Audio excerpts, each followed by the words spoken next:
Good morning students, this is your science class. हमने chapter number 1 पूरा कर लिया था, न्यूट्रिशन इन प्लांट्स। अब हमारा सेकंड चैप्टर आता है, न्यूट्रिशन इन एनिमल्स। हमने न्यूट्रिशन इन प्लांट्स काफ़ी अच्छे से पढ़ा था और ये भी पढ़ा था कि न्यूट्रिशन होता क्या है और प्लांट्स में वो सारी चीज़ें कहाँ कहाँ से आती हैं। अब बारी आती है न्यूट्रिशन इन एनिमल्स की। अब हम देखेंगे एनिमल्स में न्यूट्रिशन कहाँ कहाँ से आता है। ठीक है, चलो चैप्टर रीड करना शुरू करते हैं। You have learned in chapter 1 that plants can prepare their own food by the process of photosynthesis. But animals can not. हमने देखा था कि प्लांट्स कहाँ से आता था, प्लांट्स के पास फूड फोटोसिंथेसिस से आता था, पर एनिमल्स फोटोसिंथेसिस तो नहीं कर सकते। Animals gate their food from plants either directly by eating plants or indirectly by eating animals that eat plants. Some animals eat both plants and animals. Recall that all organisms, including humans, require food for growth, repair, and functioning of the body. देखो हमने ये पढ़ा था ना, carnivores, omnivores, herbivores पढ़े थे ना हमने। क्या होते थे? हर्बीवोर्स वो होते थे जो प्लांट एंड प्लांट प्रोडक्ट्स खाते थे। कार्निवोर्स कौन होते थे? जो स्मॉल एनिमल्स को खा लेते थे। और ओमनिवोर्स कौन होते थे? जो प्लांट्स और एनिमल्स दोनों को खा लेते थे। तो यही वाले इस पैराग्राफ में यही तो बताया है, यही बताया ना, ये देखिए। ठीक है, ये उन्हीं की बात कर रहे हैं, कार्निवोर्स, ओमनिवोर्स और हर्बीवोर्स, इनकी बात कर रहे हैं। ठीक है, तो हमें पता है सबको अपनी बॉडी की ग्रोथ, रिपेयर, फंक्शनिंग के लिए क्या चाहिए? फूड चाहिए। तो फूड आता कहाँ से है इन सब के पास? मतलब कैसे कैसे न्यूट्रिशन मिलेगा, अब ये पढ़ रहे हैं। Animal nutrition includes nutrient requirement, mode of intake of food and its utilization by the body. Animal nutrition include nutrient requirement. Animal में न्यूट्रिशन कहाँ कहाँ से आएगा? न्यूट्रिएंट की रिक्वायरमेंट पहले उनको पूरी करनी होगी। Mode of intake of food, वो कैसे फूड खाएंगे, और यूटिलाइजेशन बाय द बॉडी, और बॉडी के अंदर यूटिलाइज कैसे होगा। अब हम आगे ये पढ़ेंगे सारा कुछ। ये आपको सिर्फ टेबल फिल करनी है कि कंपोनेंट ऑफ फूड कौन कौन से होते हैं। आपको अच्छे से पता है कौन कौन से होते हैं, मुझे बताने की ज़रूरत नहीं है, मैंने काफ़ी अच्छे से बताया हुआ आपको। कंपोनेंट ऑफ फूड वही तो होते हैं जो न्यूट्रिएंट्स होते हैं हमारे, तो आपको यहाँ पे फिल करने हैं वो। देखो अब आगे देखते हैं। The components of food such as carbohydrate are complex substances.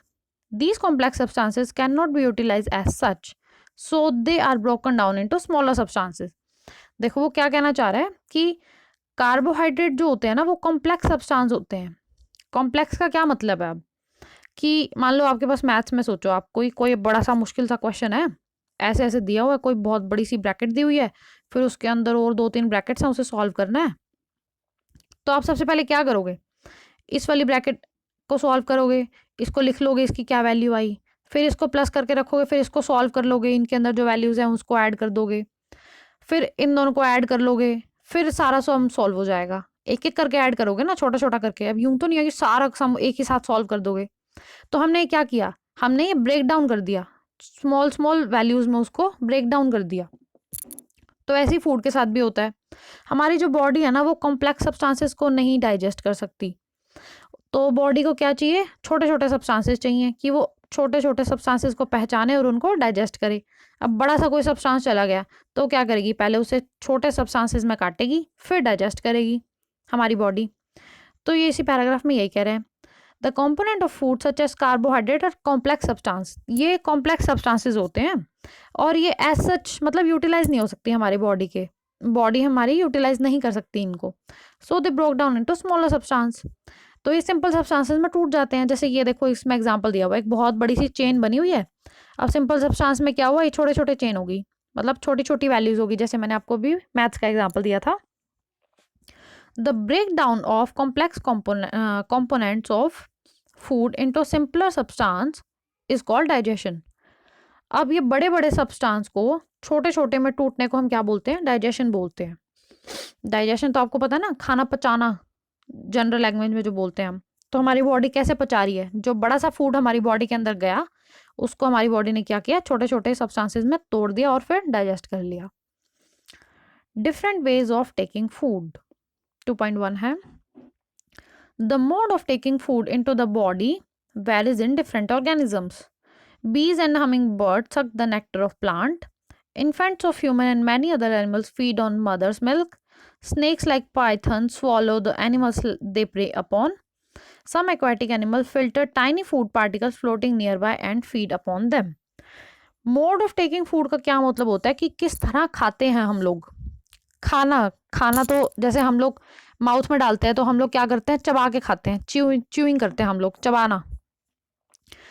पर सारे ऑर्गेनिज्म च्यू करके नहीं खाते। तो वो ये बता रहा है कि किस तरह से और हर ऑर्गेनिज्म कैसे कैसे खाते हैं, डिफरेंट वेज क्या क्या हो सकते हैं। बीज एंड हमिंग बर्ड कैसे खाते हैं, जो फ्लावर होते हैं उनका नेक्टर जो होता है, नेक्टर मतलब जो स्वीट जूसेस होते हैं फ्लावर्स के अंदर, तो बीज और हमिंग बर्ड्स कैसे खाते हैं, उसको पी जाते हैं, सक करके खाते हैं, मतलब चूस लेते हैं उसे। तो ये उनका तरीका हो गया खाने का। Infants of human and many other animals feed on mother's milk, वो मदर्स मिल्क पीते हैं। स्नेक क्या करता है, वो स्वालो मतलब निगल जाता है। एक्वेटिक एनिमल क्या करते हैं, फिल्टर करके खाते हैं।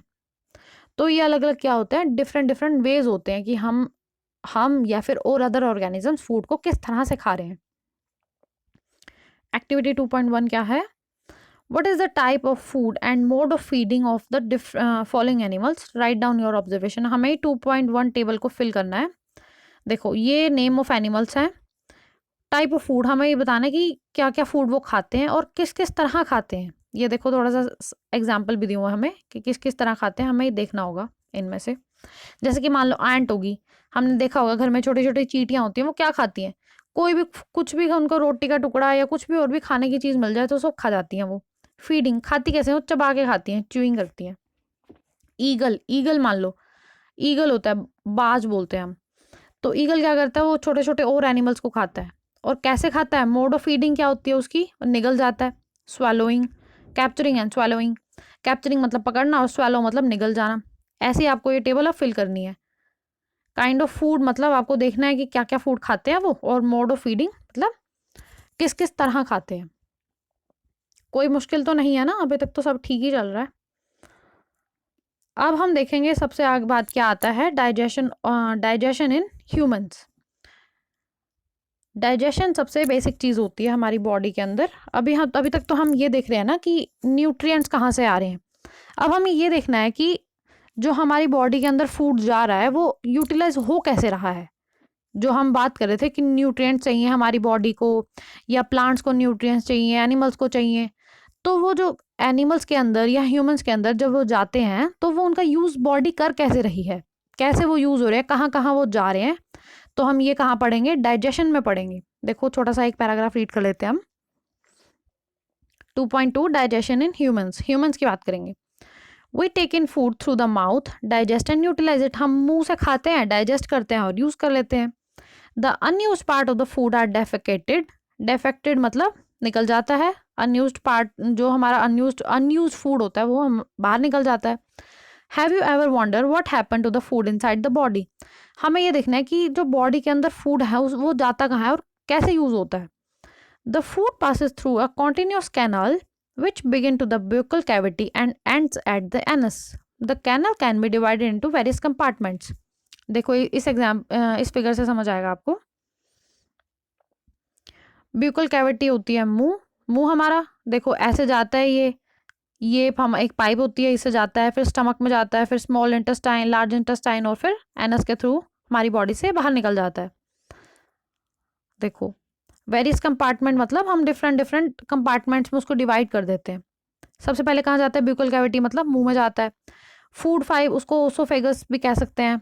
फूड पाइप मतलब गले से होकर नीचे तक जाएगा। फिर स्टमक पेट में जाता है। Small intestine, large intestine, small intestine में जाएगा, लार्ज इंटेस्टाइन में जाएगा। Ending in the rectum and the anus, rectum से होते हुए वो क्या चला जाएगा, एनस में चला जाएगा और हमारी बॉडी से बाहर निकल जाएगा। Is it not a very long path, बहुत लंबा पाथ लगता है हमें, हाँ बिल्कुल लंबा पाथ ही है। These parts together form a alimentary canal, digestive track. इस पूरे जो ये पूरा रास्ता है हम इसको एक नाम देते हैं, क्या बोलते हैं, एलिमेंट्री कैनाल बोलते हैं हम। देखो ये हमारे डायग्राम है, इसमें देखो ये मुंह से होते हुए फूड कहाँ जा रहा है, फूड पाइप्स में गया, फूड पाइप से क्या हुआ, स्टमक में गया, स्टमक से स्मॉल इंटेस्टाइन में गया, स्मॉल इंटेस्टाइन से लार्ज इंटेस्टाइन में गया, फिर रेक्टम से होते हुए कहाँ गया, एनस में। तो इस पूरी पाइप को मुंह से लेके एनस तक, इस पूरी कैनाल को हम क्या बोलते हैं, इस पूरे रास्ते को हम क्या बोलते हैं, एलिमेंट्री कैनाल बोलते हैं। डिटेल में हम लोग नेक्स्ट क्लास में करेंगे, आज इतना ही करते हैं रीडिंग। चलो अब आप लोग अपना होमवर्क देख लो। वर्ड ट्रांसलेशन करनी है आपको 1 to 15। मैंने सिर्फ 15 ही दिए हैं क्योंकि जितना मैंने चैप्टर रीड कराया है वो 15 तक सारे वर्ड्स आ गए हैं। आप इनको पढ़ के देख लेना, आपको सब समझ आ जाएगा, क्योंकि मैंने जितना चैप्टर रीड कराया है उसमें ये सारे वर्ड्स आ चुके हैं। और आपको क्या करना है, सिर्फ एक ही इंपॉर्टेंट फैक्ट करना है।